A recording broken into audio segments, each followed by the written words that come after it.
दोस्तों अपने राजस्थान में बावड़ियाँ, तालाब, कुंड और ऐतिहासिक जितनी पुरानी चीज़ें रही है, सभी का पहले मुख्य काम था यहाँ पे पानी की जो आपूर्ति होती थी उसकी यहाँ पे पूरी तरह से लोगों के लिए उसकी सप्लाई को पूरा करना।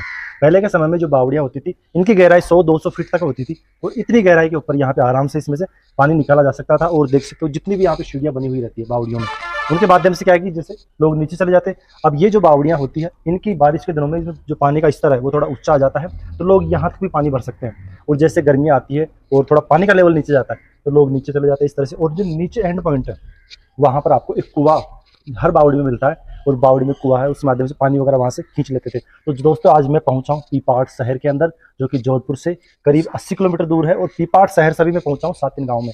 यहाँ पर है भैरू जी की बावड़ी, जो कि यहाँ पर एक स्थान भी है और काफ़ी शानदार इसका काफ़ी नाम है, विख्यात है। आप देख पा रहे होंगे कि लोगों में कितनी श्रद्धा है यहाँ पर इस बावड़ी का, कितने तरीके से, कितना शानदार तरीके से इसका रख रखाव कर रखा है। अन्यथा आप लोगों ने देखा होगा कि मैंने कितनी बावड़ियों का वीडियो बनाया है, उसमें आप सभी ये देख पाते हो कि टूटी फूटी बावड़ियाँ आपको वहाँ पे देखने को मिलती है। तो आज इस बावड़ी में लेकर के चलूंगा और नीचे एंड तक लेकर के चलूंगा। इस शहर में, इस गांव में, सातिन गांव में यह बावड़ी एक ऐसी है जहाँ पर आज भी पानी इसमें अंदर है और लोग इसमें ट्यूबवेल डाल करके, जो मंदिर है उसमें सप्लाई भी होती है, आसपास की सप्लाई भी होती है। तो मैं थोड़ा और आपके नीचे लेकर के चलता हूँ। आज हमारे साथ में सहसाराम जी, जो इस गाँव के स्थानीय निवासी भी है और एक शिक्षक के पद पर ये इस वक्त कार्यरत भी है, तो इन्हें नॉलेज भी है। एंड ये काफी अच्छे संत महात्माओं की जो गाथाएं हैं, कथा वगैरह बहुत अच्छे, भजन सत्संग बहुत अच्छे से करते हैं। चलिए एक बार चलते हैं उसके बारे में। तो पहले तो जो इतिहास रहा है वो एक बार आप बताते चलो। इस बावड़ी के इतिहास के बारे में हमने जहाँ तक हमारी जानकारी हमने जो सुना है किंवदंतियों के रूप में, मध्य प्रदेश के दाहोद शहर के एक महाजन थे, उनके संतान नहीं हुई थी काफी लंबे समय तक विवाह के बाद। तो हुआ ऐसा कि उनको एक बार स्वप्न आया और स्वप्न में कहते हैं कि उन्होंने भैरू जी के दर्शन हुए और भैरू जी ने उन्हें आदेश दिया कि राजस्थान के जोधपुर जिले में पीपाड़ शहर के पास सातिन गांव में एक भैरू जी का मंदिर है और उस मंदिर पर आप जाकर के मन्नत मांगो तो आपकी इच्छा पूरी होगी। सेठ जी ने ये स्वप्न सुनने के बाद वहां से वो रवाना हुए और ढूंढते ढूंढते स्वप्न में बताए स्थान के अनुसार वो सातिन आए और यहाँ आकर यहाँ के जो जमींदार थे उनसे संपर्क किया। काफी पुरानी बात है, लगभग 1000 साल पहले की बात है। और यहाँ संपर्क करके उन्होंने इस मंदिर का पता लगाया। उस समय 1000 साल पहले ये बावड़ी नहीं थी और छोटा सा मंदिर, जहाँ से हम रवाना हुए बावड़ी में, वहां पर एक छोटा सा मंदिर था।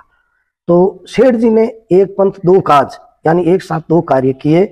भैरू जी का जो मंदिर बाहर था वहां के पास ही, जहां हम अभी खड़े हैं पूर्व साइड में, एक भव्य बावड़ी का निर्माण करवाया जल संरक्षण के रूप में।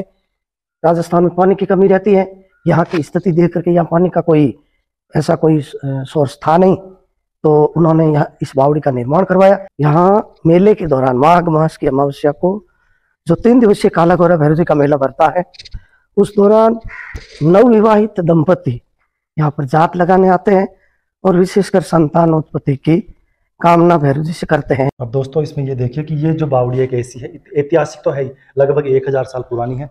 साथ ही 1000 साल पुरानी होने के बावजूद भी इस बावड़ी का निर्माण इस तरह से किया हुआ कि आज भी यहाँ पर इसमें पानी है और साफ सफाई इतनी है, मुझे लगता है कि यहाँ पर रोज के रोज झाड़ू वगैरह निकलती होगी। और लोगों की मान्यता है तभी तो आते हैं यहाँ पे लोग, अन्यथा आप खुद सोचिए कि जिस बावड़ी में कुछ भी ऐसा नहीं हो वहाँ पर लोग जाते नहीं है। इसमें देखो यहाँ पे पानी है और लोग इसको चरणामत के रूप में लेते हैं ताकि उनकी जो दवाइयाँ, जितनी बीमारियाँ हैं, जो बीमारियाँ, सब कुछ उनसे दूर हो जाती है। अब ये देखो कितने शानदार, और पत्थर भी इस बावड़ी का बहुत अच्छा है, यूँ नहीं है कि कहीं से टूटा फूटा हो। इस तरह से पूरी देखभाल इसकी अच्छे से की हुई है इस बावड़ी में। यह पहली ऐसी बावड़ी देखी मैंने जो जीवित अवस्था में है। जीवित का मतलब है इसके अंदर पानी है। जब बारिश के दिनों में तो शायद इसका स्तर है ना जो और भी बढ़ जाता होगा, क्योंकि वहां तक आप देखो थोड़ी ऐसा बिल्कुल नमी सी आई हुई है और नीचे भी ये गहरी है। कितनी गहरी होगी नीचे ये? और तकरीबन 40 फीट नीचे और है। अच्छा, इसमें कुआं टाइप का इसमें होगा ना, और काफी गहरी है।